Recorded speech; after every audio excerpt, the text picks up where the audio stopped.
What's up, everybody? Welcome back to the I'm Not Crazy podcast. Cameron Jones here, along with my co-host, Nicole, and I hit my mic. She sure did. As you know, I'm more the conspiracy, paranormal, alien guy on the podcast. Yeah. But I want to dip my toes back into your world again. Oh, I love when you do this. True crime and murder. Love murder. I love true crime. I know. Gimme. I know you do. But this is going to be a little less sad, horrific, like your murder cases. This is going to be a little bit more like...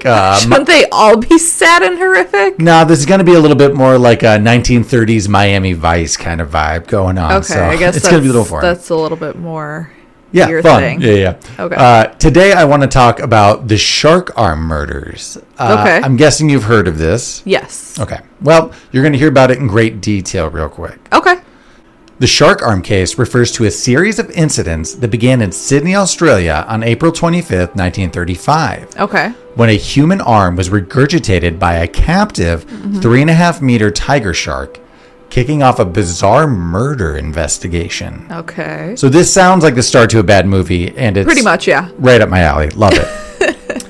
On April 17th, 1935, a fisherman hooked a small shark off of Coogee Beach. I think so. Okay. Sorry in advance. Some of the Australian pronunciations of these places might be wrong. So then a 4 meter tiger shark swallowed that shark that was already on a hook. Oh, so it was like a Russian nesting doll of sharks. Shark on a shark. Great. Allowing it to be caught as well. Okay. So instead of dumping the catch, the fisherman took the large shark, which was still alive, to the nearby Coogee Aquarium baths, where he planned to make it as an attraction for the following Anzac Day weekend. Anzac Day. Okay, that's what I was hoping you were going to elaborate on. I was like... Yeah, judging by your face, I assumed. Anzac Day is a national day of remembrance in Australia and New Zealand that broadly commemorates all Australians and New Zealanders who served and died in all wars, conflicts, and peacekeeping operations, and the contribution to the suffering of all those who have served. So the sharks were going to... be a sightseeing attraction for that. Okay. So he was just towing a tiger shark to this aquarium for the upcoming kind of Memorial Day sort of thing, Veterans Day. Right on, okay. So at the time in Sydney, sharks were particularly hated and feared as public enemy number one. Well, rightfully so. Well, because in late February and early March of that year, 3 young men had been killed by sharks at New South Wales beaches. So kind of a Jaws scares going on right now. Yeah. So because of these increased... Well, I mean, a shark just ate another shark, too. So. Yeah, they're going crazy. They're going out for each other. They're rampant. Yeah. So because of these increased shark attacks, bounty hunters were employed to help rid Sydney's beaches of the menace. So crowds were now flocking to see this monster with man-eating capabilities at the baths, at the pool. Okay. So for several days, the shark seemed to behave active and normal with a healthy appetite. Okay. But on April 25th, Anzac Day... They had a taste for human flesh. Or it did not have a taste for human flesh, because it began acting strangely. It appeared ill and it moved slowly and was seemingly disoriented. So, I don't know, bumping into the sides. Okay. Then suddenly there was a great commotion in the pool. And while spectators watched, the shark vomited the contents of its stomach, including a severed human arm. That's quite the shock. I mean, you're going to see a man-eater. You kind of got the show you were looking for, Yeah, pretty much, yeah. I mean, sad, wrong, messed up, but, like, it's pretty exciting, too. So at first it was assumed that this was the result of another tragic shark attack that had yet to be documented. Right. Makes sense. But a medical examination of the arm revealed that it had not been bitten off by the shark. It was chopped. It had been removed by the owner's body with a knife or other sharp instruments. So maybe not a chop like an axe, but like a and not a surgical procedure. So it appears that it was apparent foul play done by an amateur, it would seem. Ooh, yeah. Amateur. An amateur. The focus of the investigation turned to murder. The gastric juices of the shark are highly acidic, but it was estimated that the arm could have been in the stomach from anywhere between 8 to 18 days. Jeez, that's quite a stretch. Yeah. So 1 week to like a 2.5. The arm was so well preserved that there was still recognizable tattoo of Wait, it was well preserved? within the stomach acid. Not like preserved, but it hadn't deteriorated as much as people thought it might have or should have or could have, you know? Yeah, I thought it would have, should have, could have. Yeah, you with would the have, stomach being very acidic, which you would assume many from stomachs what are I just very said. Yeah. But it was well enough preserved that there was still a recognizable tattoo of two boxers shaping up to fight each other. I feel like that's a classic, Classic tattoo Americana. of like the 20s and 30s of those people doing some underground tattoos because True. they were so taboo. Well, he was also a boxer, we'll come to find. So this okay. This one's at least a little fitting. Okay. So after a description of the tattoo is published in the Sydney Truth, Edwin Smith came forward to identify the arm as belonging to his brother, James Jimmy Smith. Okay. He was a former boxer, as I said, Okay. and a suburban billiard saloon keeper who had been missing. Oh. So he owned a pool hall. Yeah. He had been missing since April 7th, 1935, a few weeks before So the when arm's did the discovery. shark throw up? A couple weeks before that. It was on Anzac Day. You mean a couple weeks after? Yeah, sorry, on April 25th. And he'd Okay. been missing since April 7th, so not too long. Okay.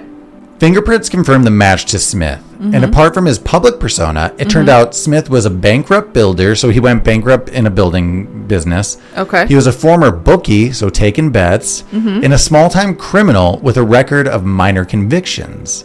So not the most innocent of guys.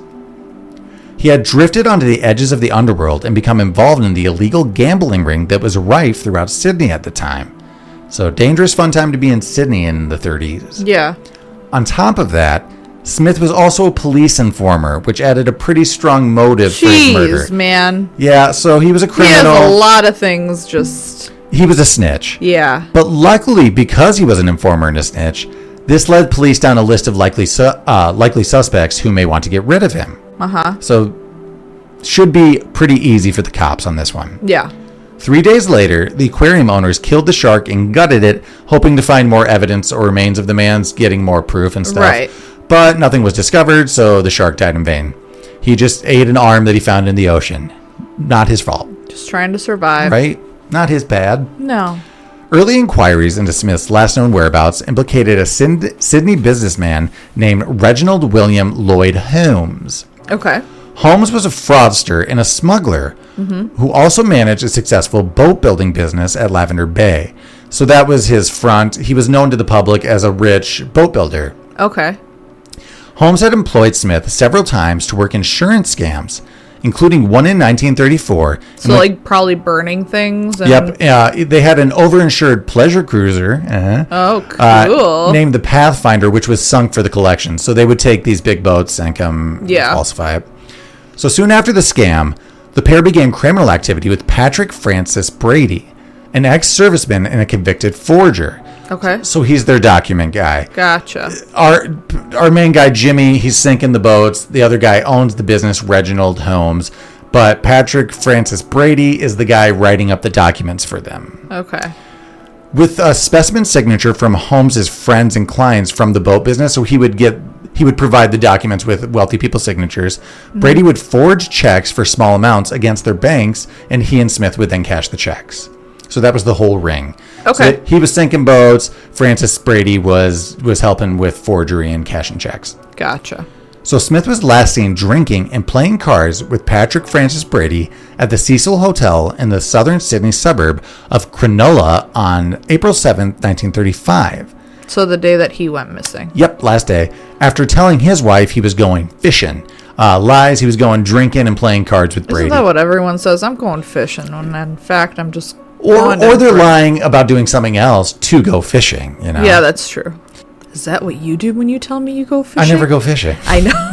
Or I guess I'd be lying to go fishing would be the thing. Or you just fucking tell me. That's what I would do.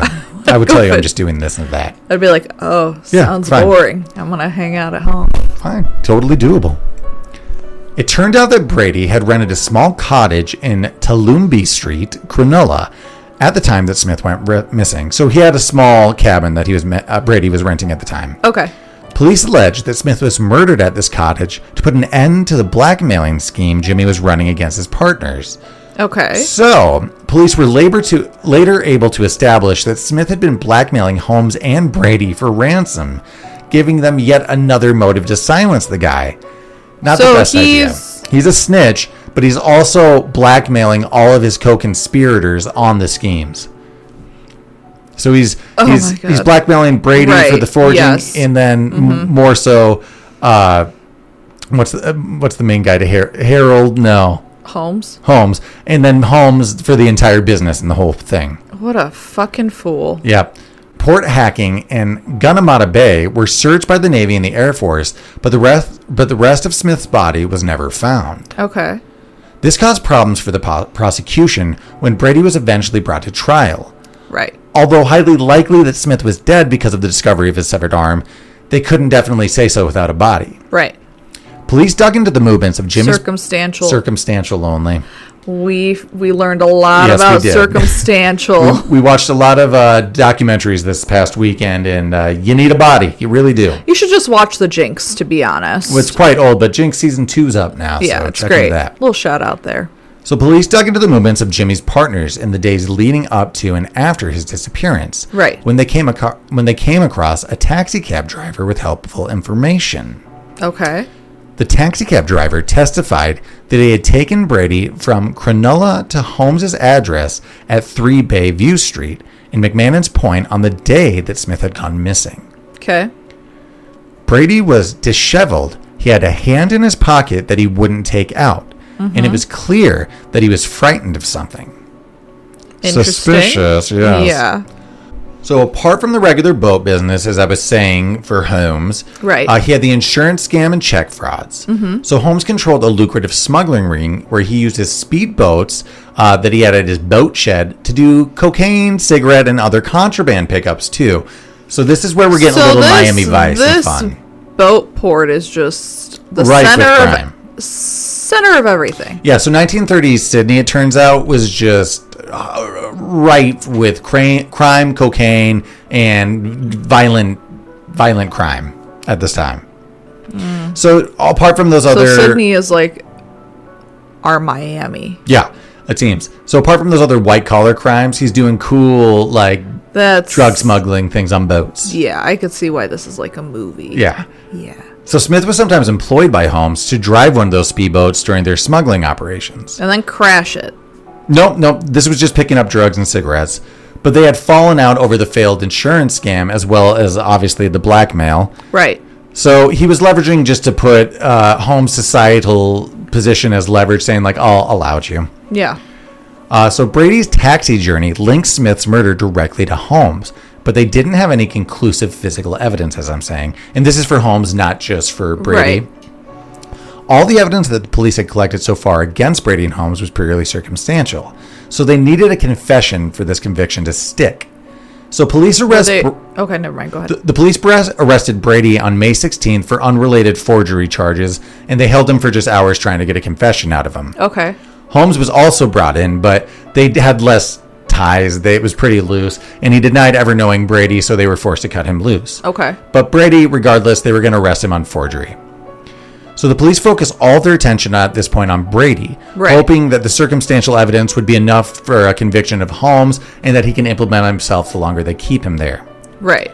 But on May 20th, we have another dramatic scene that's right out of a movie. Wait, what happens? Okay. So he's still in jail at the police station, but Brady ends up implicating Holmes in the murder. He calls him the mastermind of the plot. And Holmes must have heard about this, that the police were onto him. Right. So that by the time the authorities get to Holmes' house, he's already gone.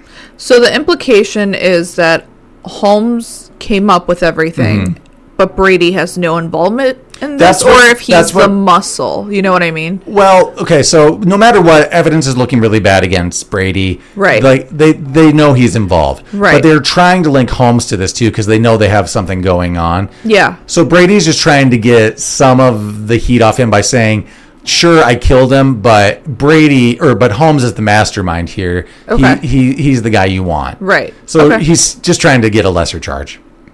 Fair. So Holmes gets word of all this. Yeah. He drives to the harbor, gets one of his speedboats that he uses on his smuggling thing, and takes out into harbor. From what people say, driving erratically and drinking from a bottle. So he's just being a nuisance out in the harbor. Do you think he's having like that moment where he's just like spiraling? Yes. Okay. For further information on that, he drives up to a group of spectators on the water and gives them a cryptic message saying, Jimmy Smith is dead and there's only another left. If you leave me until tonight, I will finish him. So he pulls up his boat after Wait, say that again? Jimmy Smith is dead? The guy they killed. Right. And there's only one other left. One other left? Probably Brady. Brady, yeah. If you leave me until tonight, I will finish him. So saying, if you leave me alone, I'll kill him. But he's saying this to a bunch of people who have no idea who he is. Right. He's wasted, and he's just been driving around erratically. So it's just one of those things that he just wanted to clear his conscience. Probably, because right after that, he pulled out a pistol and he attempted to kill himself. However, it failed. He did. Does that mean like leave me, or like what was that last sentence? Leave me until tonight, or one more until tonight, or something like that. Well, do you think he was just implying himself, like I'm going to be the other body? Maybe, actually. Because that would make more sense. But why wouldn't you really say like I will finish myself? The wording in the tense is like odd. You know, it seems like I'm assuming he's drunk at this point now. Hammered, yeah. It seems like he's hammered on the boat. So another one tonight. This is insane, though. So it seems like he would be referring to Brady, but then he immediately tries to kill himself. So it's all a little confusing. Yeah. So this is also crazy. The bullet is just flattened against his forehead. It seems like he shot himself right in the front. Okay. It doesn't penetrate his skull, and he's just merely stunned, and he falls into the water in front of all these spectators. Luckily, his foot gets caught up in Wait. Yeah, his foot also gets caught? His wrist gets caught up in a rope dragging from his boat, so he doesn't drown, and he's just towed along for a second. But the shock, he's like zonked out, and he's he gets punched in the face from a bullet, essentially. Right. And knocks him unconscious in the water. Right. The water wakes him up. He's getting dragged by the boat. He gets back aboard, and then at this point, the police have been alerted that there's this crazy guy in the harbor driving around, and he tried to shoot himself. Right. Well, he did shoot himself.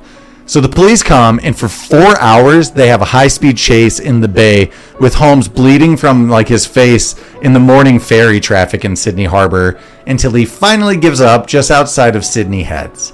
It's like, well, I'm bleeding from my forehead, and I really have nowhere else to go. He has nowhere to go. I'm sure he's running out of gas, but yeah. Crazy scene and turn of events here. I wonder if he had a metal plate in his head. No, there's just skull, I believe. Just faulty. It's just miracle. Holmes is arrested and he's taken to the hospital, obviously, for treatment. Right. Where he immediately starts to talk, agreeing to be a witness against Brady, whom the police were officially... So now they're... Okay. It's he said, she said. Yeah. But police already suspect that Brady did the killing. Right. They have the cabin. They have them being together. Right. And now Holmes is just totally willing to flip on Brady, though, at this point. So Holmes told Detective Sergeant Frank Matthews that Brady had killed Smith, dismembered his body, and stowed it in the trunk that he had thrown into the Gunnamatta Bay. Well, that's essentially what Brady was saying. He's like, yeah, I killed him, but this guy was the one that conduced this plan. He then claimed, though, that Brady came to his house, as we know, with the taxi, and showed him the severed arm that later got regurgitated. So that entire ride in the taxi, when he wouldn't take his arm out of his pocket, it's because supposedly there's a severed arm in his jacket that he was hiding to come to Holmes and threaten him, where he essentially said, if you don't give me $500 immediately, I'm going to kill you too. And then he left the arm there and just took off. So Holmes said he just went and... Can I ask you a question? What was 500 then to now? I don't know. But I mean, the 35, so more. I mean, yeah. a lot more. I don't know. But still, a good chunk of money. If you don't give this to me now, I'm going to murder you. And I think he also said, and try to frame you for like this murder as well. Okay. Holmes also admitted that after Brady left, he traveled to the Sydney coastline and just chucked the arm in the surf. So he didn't get rid of it in a great way. That's why the shark got it. That's why it, popped up so easily. On June 11th now, 1935, Holmes withdrew $500 off of his account late in the evening and left his home, telling his wife that he had to meet someone. Okay. He was also very cautious as he left his house and had his wife accompany him to the door of his Nash sedan. So he was notably on edge and spooked. Yeah. Early the next morning, he was found dead in his car at Hickson Road at Dawes Point. He had been shot 3 times at close range. Huh. The crime scene was staged to appear that Holmes had committed suicide, but the forensic police not the case. Had doubts and thought that he was murdered. Right. Because obviously Holmes was due to give evidence against Smith later that morning. Yeah. So the day he's supposed to take trial against Brady, he's killed. This is suspicious. What a coinky dink. Yeah, if you're being blackmailed by the killer, you sure shit don't meet up with him the day you're gonna. Absolutely fucking not. You just don't meet up with him ever. You should, crazy. But also, don't they usually have cops like outside of like homes of like witnesses and stuff? So that's what makes this also a little weird. They didn't place him under protection whatsoever. Interesting. Yeah, he was just out and about. So wild. It is wild because of what they were involved in. Well, there is some fishiness here now. Listen to this though, because there are some doubts. Okay. Holmes had recently taken out a large life insurance policy against himself. Red flag. So the police he would not have been able to obviously cash it if it would have been ruled suicide. Right. So there was also a hypothesis that Holmes hired a hitman because they obviously had criminal ties to kill him in order for his family to collect the insurance policy. He assumed that he was going to be whacked anyway by the organized crime is the thinking process. Yeah. So he set up the whole thing just to ensure that his family got the money. But if he thought he was going to die anyway, why not let them try? You might live. So, I don't know. So it is a little up in the air whether or not he was in on the murder on himself or not. But right. Either way, it seems like they tried to silence him to stop from talking. Okay. So the coroner's inquest into Smith's death, the severed arm, their first guy, right, began on June 12, 1935, at the city's coroner's court, directed by Mr. E.T. Oram, the same day that Holmes was found dead in this car with the gunshot wounds. Although Holmes was the inquest's main witness, he never offered police protection before the testimony could be heard, as I was saying, which is wild. Yeah. Holmes was cremated at the Northern Suburbs Crematorium on June 13th, 1935, and he left an estate valued of $34,000 in 1935. So, again, inflation, I don't know exactly how much that is. So, with the inquest's most important and only witness, Holmes, dead, the case against Brady was insufficient due to lack of evidence. So, this gets crazy. The lawyer serving Brady, Clive Evatt, claimed to the coroner that there was not enough substance to begin an inquest. Evatt argued that the arm did not constitute a body and that Smith minus the arm could still be alive out there. So because of this, the case... Technically, yes. He's not wrong. True, but the case is dropped. They agreed. The judge drops the case. There's nothing against Brady anymore. So technically the case is cold at this point. Yeah. I mean, they still, they go through some of it because they still have the cab driver testify that Brady had been disheveled and the whole thing. But right, but there's no proof that he has an arm. Ultimately, the judge directed that a verdict of not guilty had to be reached, and Brady was acquitted and walked out of the court a free man. Acquitted. Insane. After the trial, more information began to come out about these shady characters and the probable hit on Smith. So, as I said, Smith was a police informer, or a fizzer, or a fizgig, as they were called at the time. Fizzies?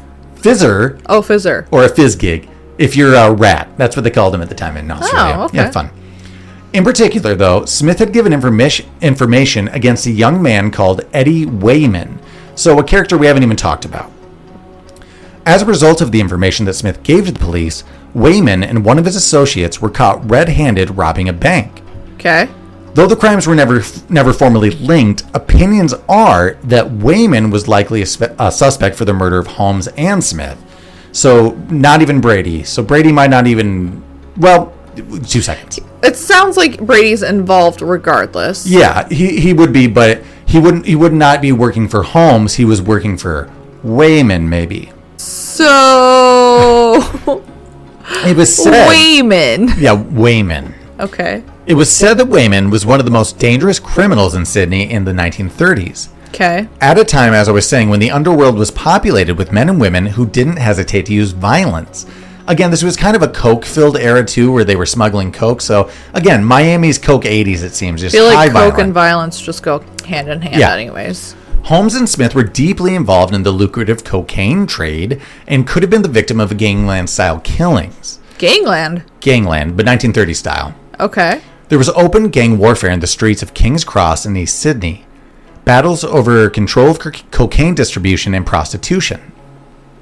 Okay. Darlinghurst was commonly known as Razorhurst after the gang's most commonly used weapon. So it wasn't a bang-bang, it was a slice-slice kind of gangland. And there was an unwritten rule, never squeal at the cops, which has always been, it's a rule now. It's a rule. So don't be a narc. Don't rat. Don't snitch. Snitches get stitches. So with Holmes and Smith, it could have been a case of just cleaning up gangland stuff instead of some other blackmail scheme like it was originally assumed. As you were saying, it was still assumed that Brady would be the hitman no matter what, but he would have been contacted by a larger crime syndicate, Wayman, instead of Holmes. Wayman. So it's just hard to say whether Holmes was like a small-time or a big-time crime lord, really, is what it comes down to. It's likely that Holmes and Brady had Smith taken out because they were both being blackmailed, but it's likely that either Holmes was the master. So what do you think? Is it Holmes is the mastermind or this Wayman guy? I mean, I don't really know much about Wayman, but if they're fighting over cocaine territory, it could be a probable reason that it could be Wayman, especially if he's like a big time, and let's say Holmes was a small time guy just trying to like move in, then he's gonna take him out. He might not be involved also though. Like the whole crazy thing is like this could have been Holmes and Brady just getting rid of the guy blackmailing him. I mean, that's also going on this entire time. Yeah, that's true. There's just two major plots to this. But just to sum it up, for the next 30 years, Brady maintained that he was in no way involved in the murders of Smith, and he died at the age of 76. Okay. James Smith was never seen again, and no one was ever convicted for his probable but never proven murder. Interesting. So that's where this case ends. There's just two major suspects. We either have the person who he ratted on, who was a major violent crime syndicate. Right. Or it was the people he was blackmailing, one of which killed himself, which is interesting. But that could have also been, I mean, he had a boat building empire. He was well known in the community. It could have just been that like his image, his life is just like falling apart. Yeah, and regardless. It's just like there's no way out. Yeah, so like it's hard to say. Was it guilt over killing his former partner? Was it guilt, or is it just like I'm losing my life? You know, where you landing on it? It could be on he was losing his life. Because I wonder if obviously he was like in drunken debauchery when he was pulling his hours on end of 4-hour boat chase, the harbor chase. Yeah, I wonder if that bullet landing in his frontal lobe and not penetrating made him realize, hey, I should plan this out a little bit better.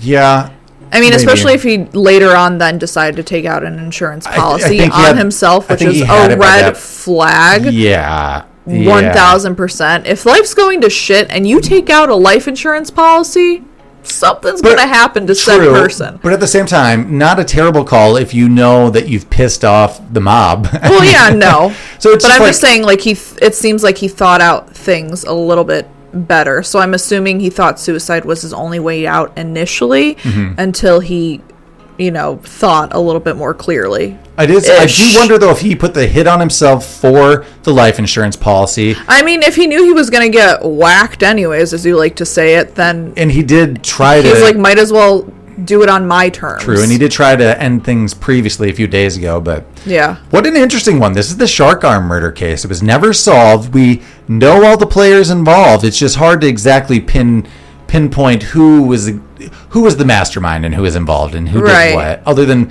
Brady probably killed and dismembered him, but was it because of snitching on Wayman or was it because of blackmail? Isn't this a fun one? Yeah, that one's fun. Yeah, I might do a little more true crime, but thanks for listening to our take on the shark arm murders. If you like what you heard, make sure you like and subscribe on your favorite podcast app. Rate and review. That helps us greatly. It does. If you want more content, check out the entire Majestic Jam Network. We have podcasts. We have game streaming, Urban Hermit, Cult Classics. It's like a little bit of everything, to be honest. Check out our YouTube.